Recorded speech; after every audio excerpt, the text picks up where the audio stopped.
Takže zdravím vás, som v Katani. Vidíte, tam hore som bol. A kde sú tie miesta? Bol som tam pozrieť. Inakšie tu pršalo ráno. Teraz sa vyčasilo. No a sopku nevidíme teraz.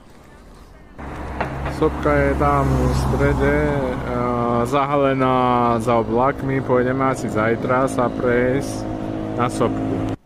Inakšie som na Sicílii, Recanati. Vidíte tu palmu? Aha, palmy sú tu. A to je mierne subtropické pásmo, sa mi zdá, toto tu. Palmy. Škoda, že nie sú banány, by som zobral. Alebo kokosy.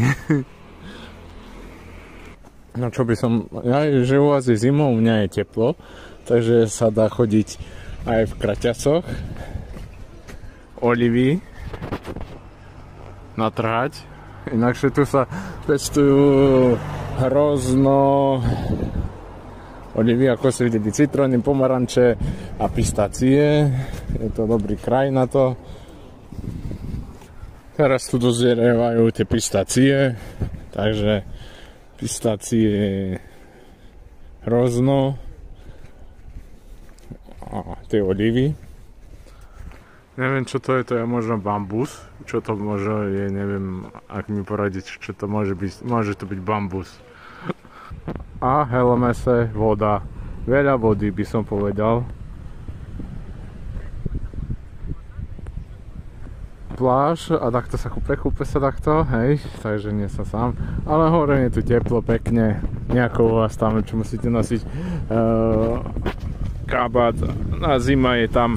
No, síce u nás je, tu je raz je zima, ale dá sa vydržať aj v krátkom. Zase až taká veľká nie ako u vás. Takže tu sa chodíme kúpať, ale trocha dole tam nižší. Tak som prišiel pozrieť, že koľko sa kúpu, či sa kúpu, ale fúka vietor, takže neviem, ako to môžu tak sa kúpať tam. Čo by som ešte dodal? Zatiaľ to je asi odo mňa všetko. Pretože voda by mala byť príjemná, teplá, takže... Aj karamba, aj. A som sa už pliekal do botasok, som si dal vodu. To som chcel vyskúšať, že či je dobrá je asi príjemná, ale ten vietor, keď idete, tak skús studený, no ale asi